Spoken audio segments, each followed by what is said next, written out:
Procyon Partners. Procyon, one of the top 50 fastest growing companies in the nation. They specialize in employee benefits, wealth management, and retirement planning. President Sean Rabinowitz, proud supporter of our podcast network and everything we do. Green Street Trust International, owned and operated by Rennell Jump and UConn legendary men's basketball player Jake Voskuhl. They specialize in tax plans for businesses large or small. They will save you money or get you a big fat return on your taxes. To schedule your free strategic tax planning session today, go to www.greenstreettrust.com. Pete Finch and the Finch Law Firm is located in Bridgeport, Connecticut.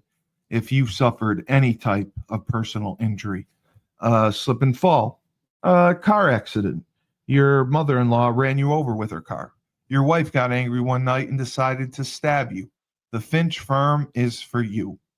Pete has won legal battles all across the state of Connecticut. He will go to war to get every dollar you deserve in compensation. You just have to remember, in a pinch, call Finch or go to his website, thefinchfirm.com. Dynamic Human Performance is owned and operated by UConn legendary running back Andre Dixon. He trains boys and girls of all ages, all sports. He has a boot camp program 7 days a week, 6 a.m. You want to get in shape, you go to Andre. He has an athletic development program where he trains boys and girls in the sport of their choice from the ground up, helps them reach their full potential, be the best they can possibly be. Andre has sent boys and girls to college on scholarship for all different types of sports. To work with the best, he has a 5,000 square foot state-of-the-art facility in Hartford, Connecticut. Go to www.dynamichumanperformance.com. All right, and here we are. I am your host, the best podcast host in the universe, Steve Cully, and we have an all-new show for you. She's finally made her way back to the podcast scene. Yes, I have. Trisha Barone. Yes, Trisha Barone from our lovely Whisker Wednesdays. And we have her wonderful counterpart, Eddie Barone, her husband. And this is Barone Banter. Good morning, guys. Good morning. I'm going to have to get Finch's contact information there. Good morning. I might have to get it after doing this. We don't know how this is. After what I said about Pete. Pete. Yeah, exactly. That's what he does. So if she gets angry and stabs you, give him a call. I have stabbed him a couple times, but with like a fork. I can imagine. I can imagine. But it's just, I got to experience firsthand coming to your Halloween party. What an event that was.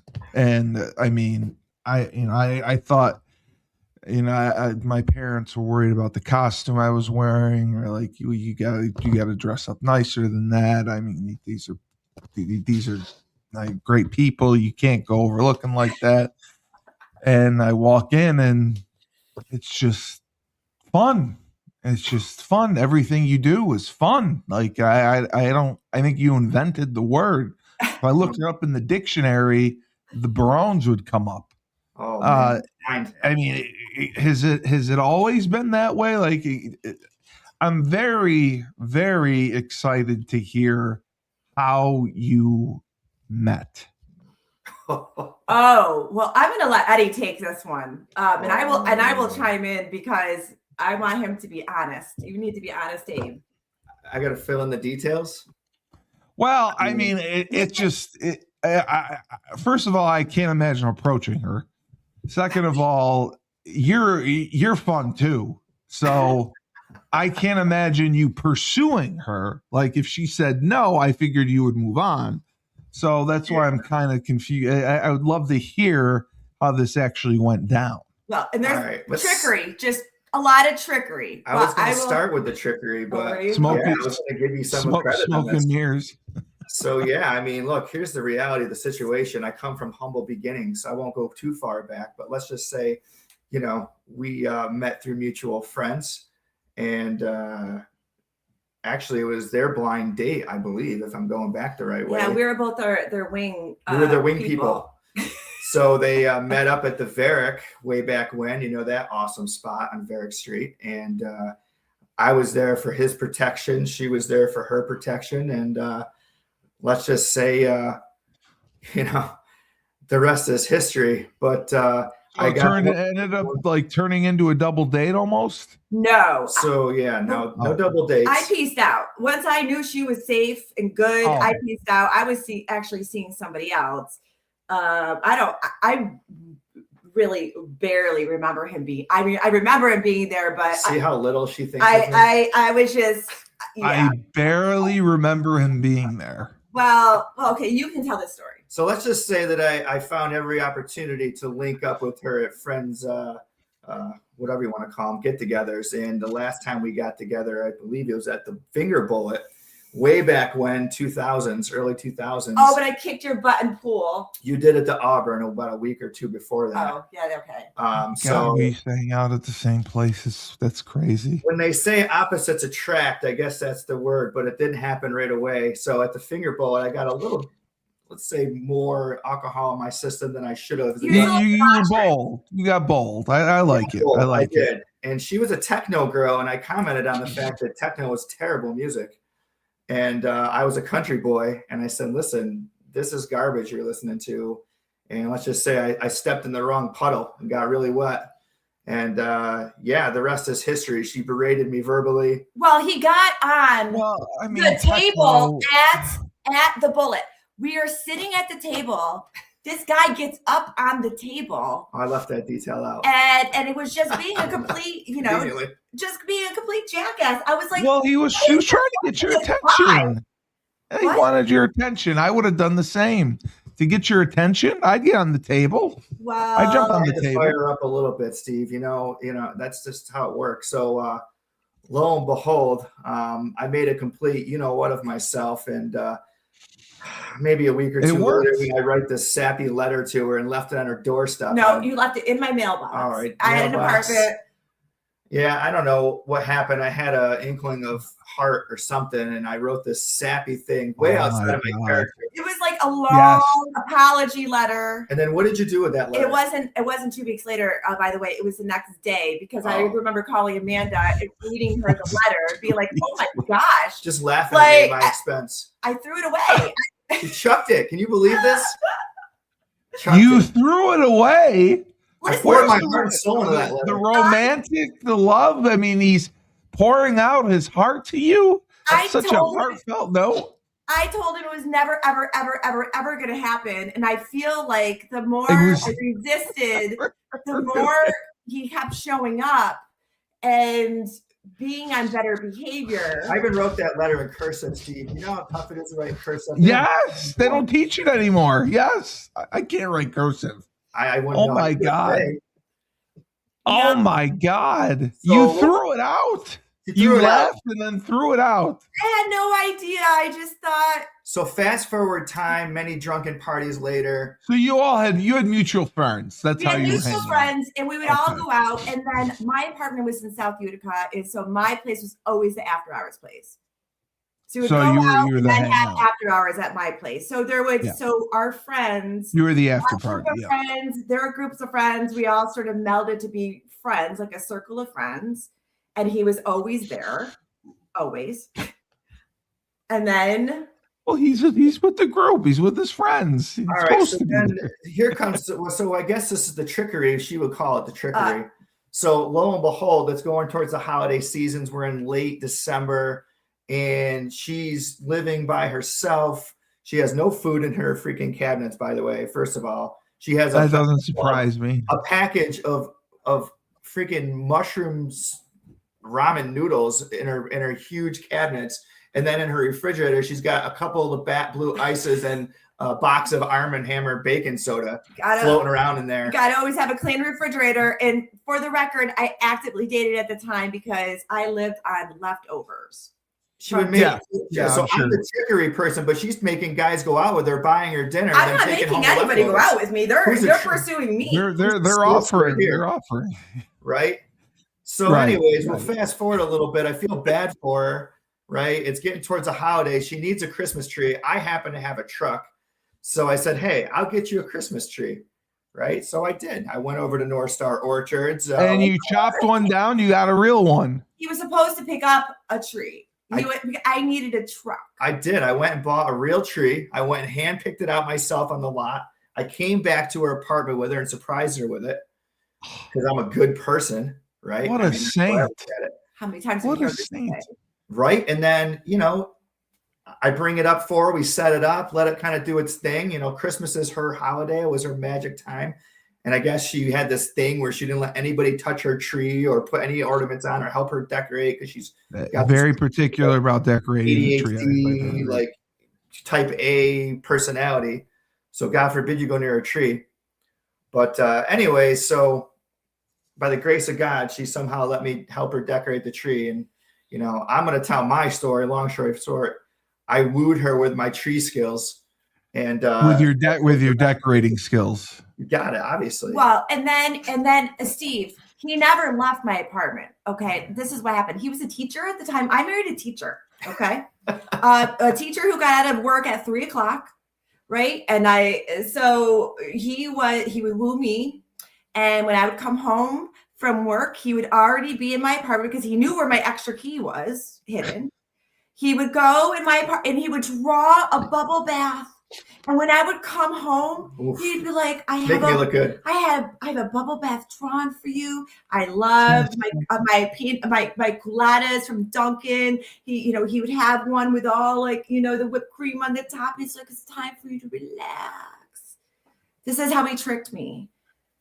Trickery. And then I don't think that's trickery. I mean, it is. It is. And then develop your own perception. And then so here's the trickery of the whole thing. Then I'm like, okay, you do know that you do not live here because he wouldn't leave. And he did try to offer money for rent and bills and stuff, but I was like, nope, this is mine. I don't want there to be any confusion here. This is my place. This is not your place. Well, I mean, was he staying overnight or was he just hanging out? Leave, and I'm like, you can leave now because I like to have my space. I need my private time. And then literally one day I stayed. I'm like, you do not live here. Yeah, you do not live here unless you have a dresser to put your stuff in. What did he do? He has a truck. I mean, I called up one of my buddies and I said, "Hey, buddy, I need you to help me. I'm at a garage sale buying a dresser in Ilion, and I'm about to drive it over to Trisha's apartment. I need you to help me move it up into the apartment." So I did. Yeah. You know what? He did what he was told. You said you don't live here. You have to have the dresser. So the man has a truck. He's very efficient. He goes out and he gets a dresser. You're giving him way too much credit. I've never seen him so proactive in my life. I like to call myself a problem solver.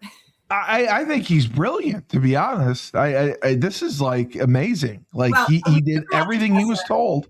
We still have it, a little armoire. We still have it. We have the kids' arts and crafts stuff in it downstairs in the kids' rec room. And that began it. But so what's really funny about this situation is that we've been together for 23 years. He wooed me with a Christmas tree. So now, Christmas is my holiday. That's your special holiday. He's always hated Christmas from the very beginning, but he did woo me for a while. So Christmas in our house is a big deal for me, but he's the biggest Grinch. So we had five Christmas trees. And now we had to start getting just fake trees because I could not deal with the real tree situation with him every year because it's a lot of work. Yeah. Those are 2 really bad days. bringing them in, bringing them out. Like that takes 2 days off my life a year. Steve, to be fair, that was 5 trees this year. It's been 7 trees in years past. But he's also counting like little trees, little, like the 4 or 5 foot trees. Nobody needs that many trees. They make me happy. It's too many. We don't need the Griswold's trees. With all those trees comes more decorations and more storage. Yes, and they shed everywhere and they make a mess, and you got dogs, and you don't want. Yeah, so last year we got all fake trees. We started eating fake trees, and I thought this year would be better. No, but it's okay. Trickery. Well, what went wrong with the fake tree? You just put it up and. Well, now that's too much work for him to put the fake trees up. Oh well, yeah, it is. I mean, it's not a 1-person job. I mean, it takes some time. It's not a 1-person job. At this house, it is. Eddie's job. He puts them up, and I decorate them all. I don't want the trees, but I still have to put them up. Figure that one out. You don't want the trees, but you still have to put them up.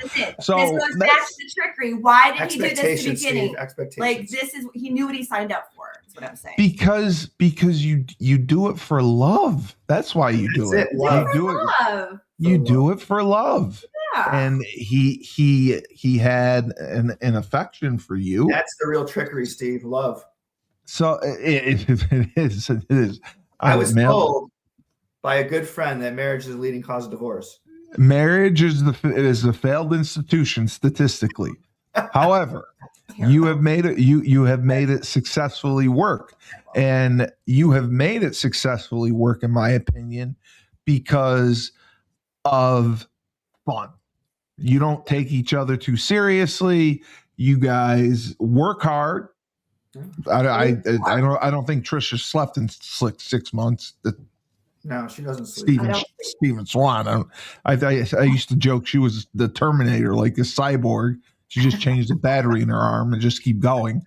And you work hard at First Source, so you work hard and you play hard, and you have such a great group of friends and a great variety of friends, and you're very, very well liked. It's very difficult to find anyone that I've tried to sell tickets to or mention names to. No one has ever said a bad word about either of you, and just says you're the greatest people on earth. Well, that's sweet. I can't imagine it's all true, but no. Listen, I would tell you if it wasn't. I when I was selling the tickets for Trisha, I would mention her name. I was on one of my other shows with my co-host. We're doing a live watch along tonight for the national championship game. Rocky Carigliano from Rome. He says he knows you very, very well, and he loves you. Yeah. Great so anyone that I talk to has phenomenal things to say about you. My cousin, who doesn't even know you that well, lives in your neighborhood. Our street. Has to deal with the cars on our street when we throw our shindigs. Yeah, he loves it. And the guy with the tree house, that's the guy who knows my cousin.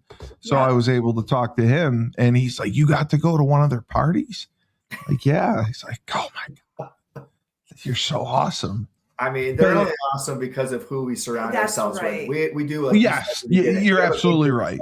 Yes, we're very absolutely right. You know, you have to surround yourself with great people and like-minded people. So yes, and obviously, I surround myself with Trisha, who obviously makes me better.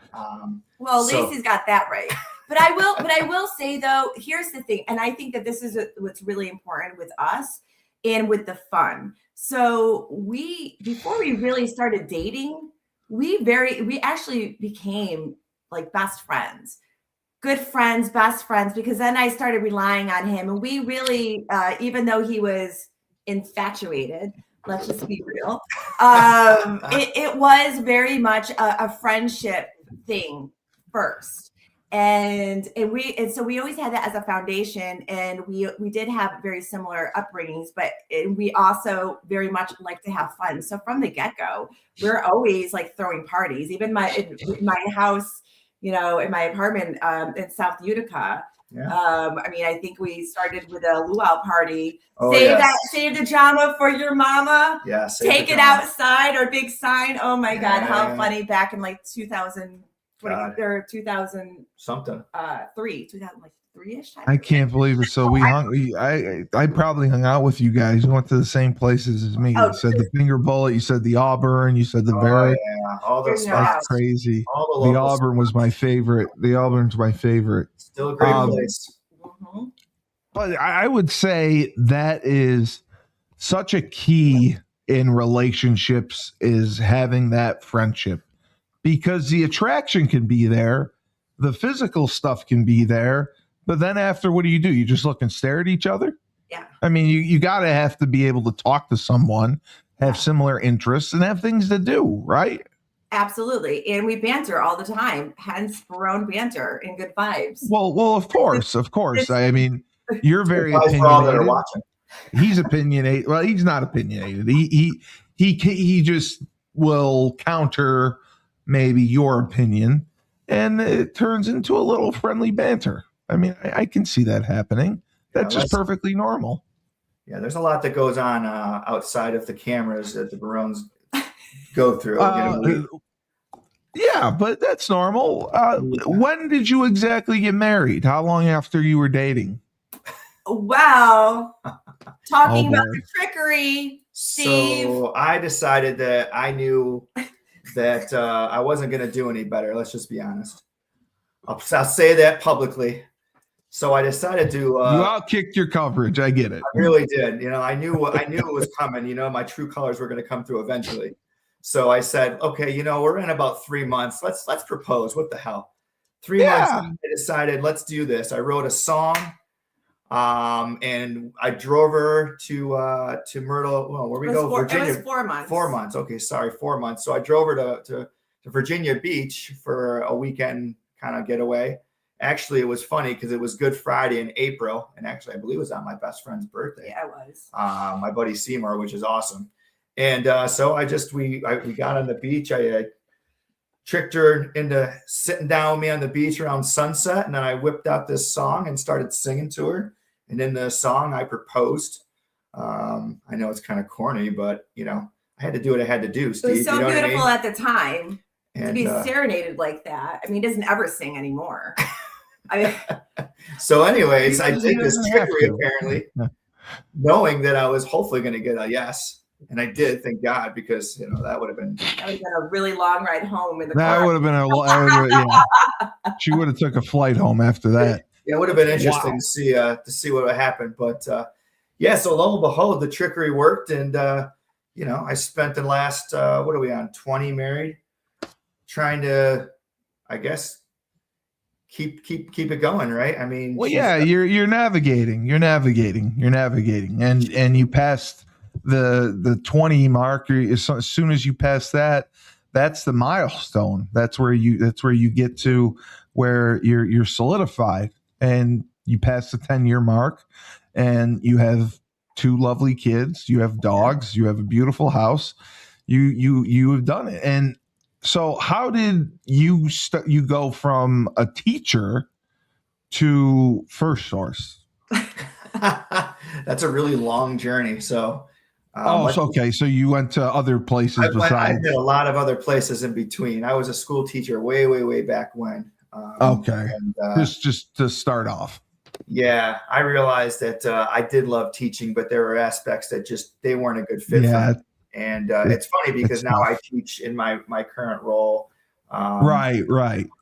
And although I have a team of people under me who are obviously making me look better, just like I do with my wife. So that's really the trickery, right? Is surrounding myself with better people. Yes, amazing. That's how I typically operate, Steve.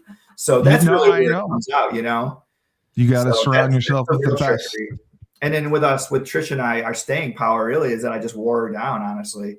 And at this point, she's just too tired to try to replace. Oh my God. My expectations used to be like off the chart, and now they're 100% at a negative. I would say at a negative only because that is what you need to do to manage life, I think.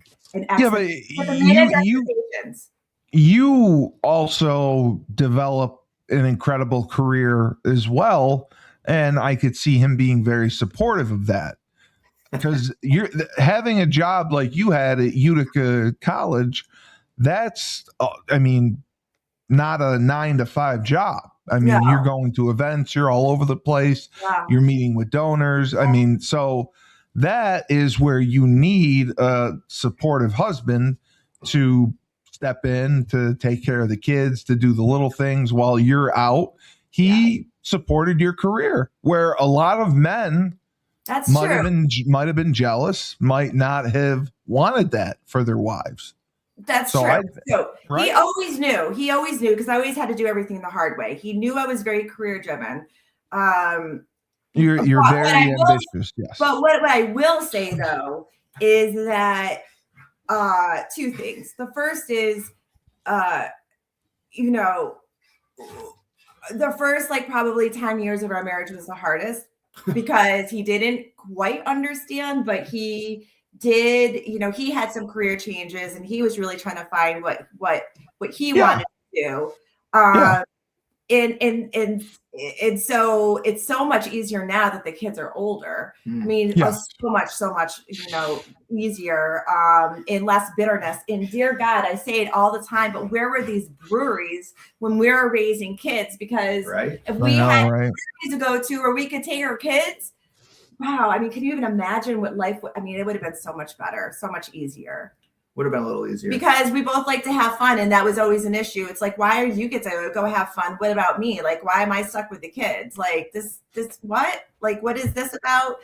Geez. Yeah, that I wish the breweries had come a good 10 years earlier. But yeah, we have been very supportive of each other. We've had a lot of career changes and different aspirations, and and it's just trying to find our passion, and and he's been very, very good about that. So he's always on me about my passion. He thinks I'm very talented, and which you are. He wants me to do. He's always encouraging me to do different things, and I'm just really trying to find my way. But he's in a really good space.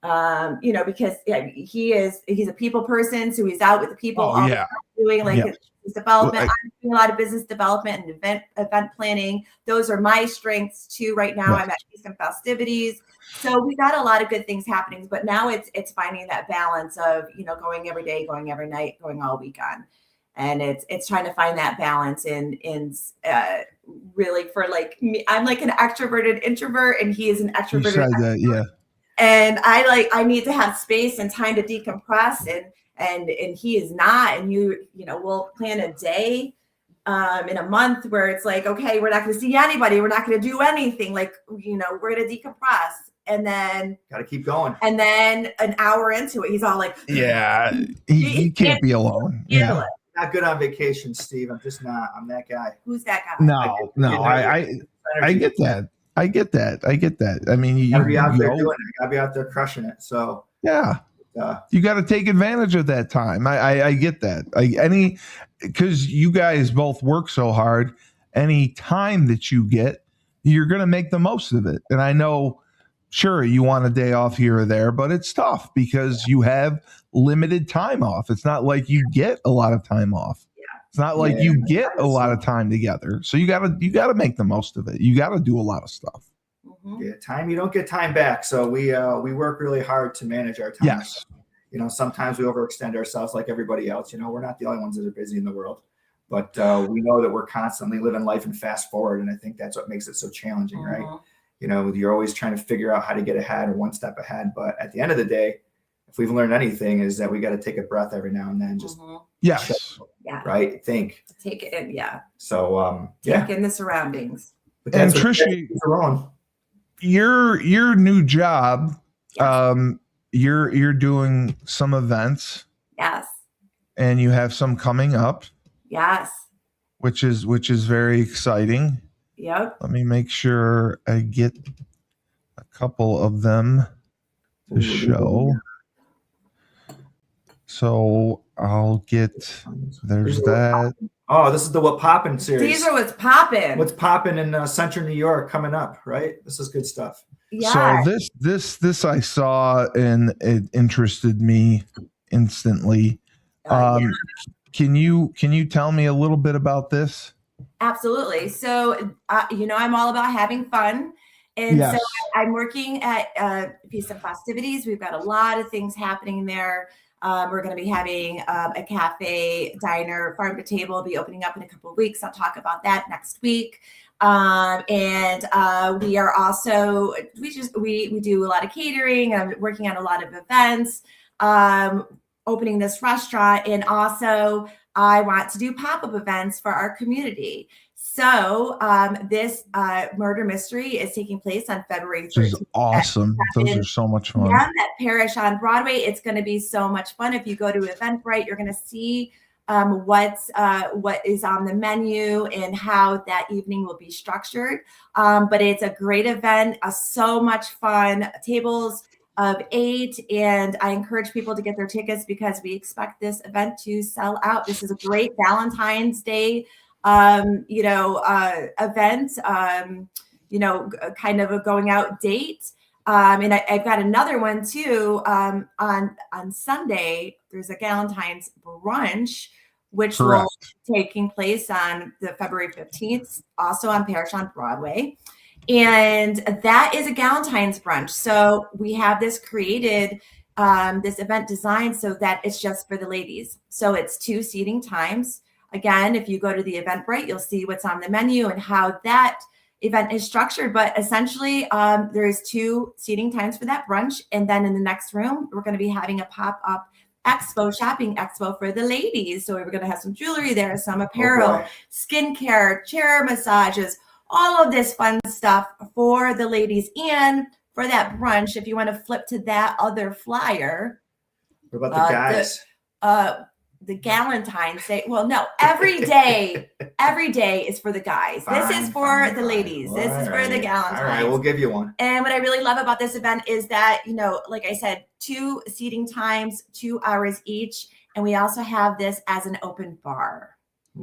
So wow. It is win-win-win, brunch, open bar, pop-up experience. So it's going to be fantastic.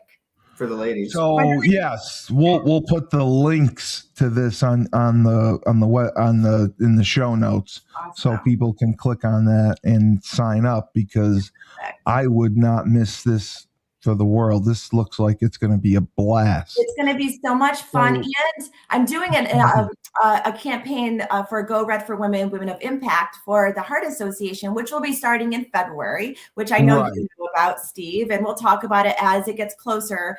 But I do have some event proceeds from the Galentine's brunch and murder mystery, since it is taking place on Valentine's weekend. I have some partial proceeds to go towards the Go Red for Women campaign for the Heart Association. Yes, and I just thought that was so amazing that you were nominated, or you were chosen for that, and you're going to go for it, to be a woman of impact, which could end up with you in Time magazine. Who knows? Right? Oh boy. Who knows? But I really want to raise funds for the American Cancer Society. For the Heart Association. I've got a lot of whys. We have a lot of whys, and we'll talk about that as we move the podcast on as it gets closer. But I just really want to help out the community, and you know how we are with our nonprofits. Eddie and I are always helping out. We're always involved in so much stuff, and I know that you've got some things to talk about for Kiwanis as well. Just one thing I want to talk about. Honestly, that's it. If we have time. Oh yeah, do you have that flyer? The Kiwanis. I do. Is it this one? That's the one. This is the winter fundraiser, or Cure the Winter Blues fundraiser. So I do a little bit of work with Kiwanis of Utica to raise money for local children, underprivileged children in the area. And we're doing this large scale raffle, which we're actually closing in on. The drawing is tomorrow. It's going to be a Facebook Live we're doing, but you can come on over to the Bunker in New Hartford, who's one of our big sponsors of this, and be there for the live drawing, grab some good food, some drinks. They have a great music selection there as well throughout the week, but we can't say enough good things about the Bunker supporting us in this initiative. But I still have some tickets left. There's only 250 that are being sold, so your chances to win are really awesome. So just text me, message me, whatever you want to do. I did put it up on Facebook and LinkedIn, some of the feeds, but tomorrow at around 6 p.m., January 20th. So Tuesday, we're going to be doing a live drawing. So get the tickets from me now. I think I only have about, 25 or 30 left max. But they're going quick. So thank you, Steve, for letting me shout out on that. All right, give me 1 second here. I'm going to play just another video from one of our sponsors. Down south, we have the Trench Mob, run by Julius Williams in Decatur, Georgia. He trains offensive and defensive linemen. They compete in 5v5 tournaments and college showcase camps across the country. Julius has sent kids to schools like Florida, Florida State, Miami, Tennessee, Clemson, Georgia, Alabama, just to name a few. We have the Trench Mob podcast every Wednesday night at 8:30 p.m. If you want your kid to go to college and play Division I football and be trained by the best, you go to the Trench Mob. To contact them, go to www.battleofthetrenches.com. Ned Von Young owns Fresh Fold Laundry Company down in Chapel Hill, North Carolina. It's a high-end laundry service. They wash, dry, and fold your clothes for you. They have a pickup and drop-off delivery service, so you can have your laundry done in the comfort of your own home without ever leaving. You put your laundry in a clear plastic bag, put it out, they pick it up, everything is done, wash, dried, and fold, and it is dropped off to you within 48 hours. They offer an expedited service as well. They have an online subscription model. You can also book online to schedule your pickups. They have deals for college students. So if you're in college, wash your nasty ass, and you can go to their website. It's myfreshfold-laundry.com.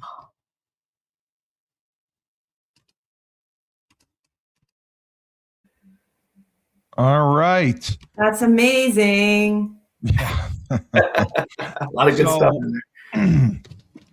I know you guys are busy, and you made it through your first episode. It is really a unique story of how you met. It shows Eddie's persistence, and he's a little bit of a bleeding heart, I would have to say. I give him credit for that. Yeah. I mean, and you threw out his letter. He poured his heart out. Had I known. You threw it out. You threw it out. How could you do that to him? I know, but Steve. Just goes to show you the real true dynamic of this relationship. Steve, okay, so here's the question. So I want to do a question of the day really quickly. Oh boy. A question of the day, because you make him, I love him. I love him. Yeah. Here's the question of the day.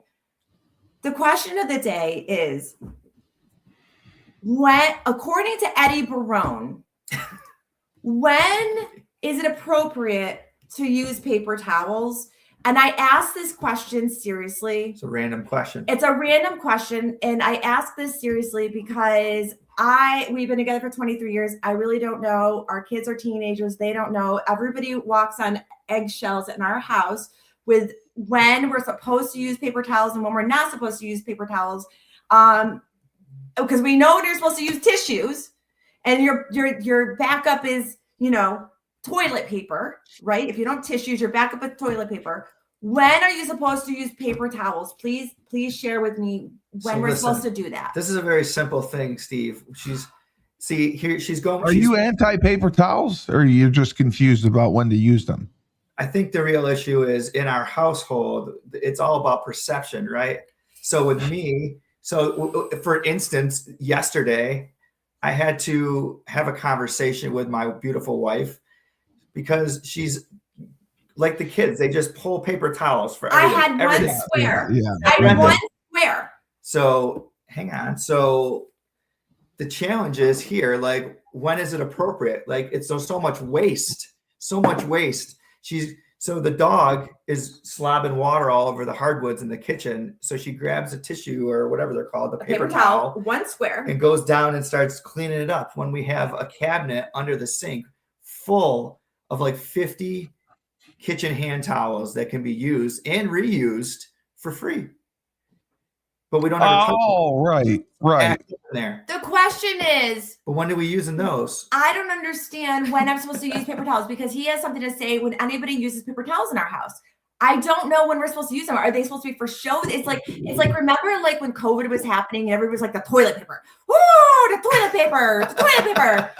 I don't understand. When am I supposed to use paper towels? When are we all supposed to use paper towels? When is it appropriate to use paper towels? Oh, that's a great question, and we will ask that in the show notes. We'll put it up on Facebook, and have it in the comments section. Comments on this, I think we'll get some feedback for you. We'll get some answers for you. Common sense is more like it. Just some common sense. They're there. Don't use them. You gotta love it, Steve. These are the things that go on in our household. So trivial. Right. No, I know. This is the story of our lives. So yeah. But I mean, this is just the beginning. I just can't wait to hear like the early years and how everything has developed over the years. I mean, this is just going to be an amazing show, an amazing podcast. I don't know. We'll see. I mean, there's nothing else like it. I mean, there aren't two people like it. So I have to say, it's just amazing. I mean, just the story alone. It's great. It's been great. So I think that two people who have such an incredible relationship and have found a way to make it work and have developed successful careers, have kids, have amazing friends, and it's just beautiful. I think it's all beautiful. So that's beautiful. We can end that on gratitude, right? I know. It's a grateful note. Yeah. We love that. We can end with that. Okay. Gratitude. Well, yeah, it is. I think that you have a special place in each other's heart, and it's amazing. It's amazing. So great show. Great job. And this is just the beginning. I can't wait to get feedback and get this up. And our friend in Little Falls, he has missed Trisha for several months. But yeah, it's been awesome. Well, so for Eddie and Trisha Barone, this is Barone Banter. I'm Steve Cully, the best podcast host in the universe. Remember, when life gives you lemons, don't make lemonade. Take 2 oranges, throw them right back at life.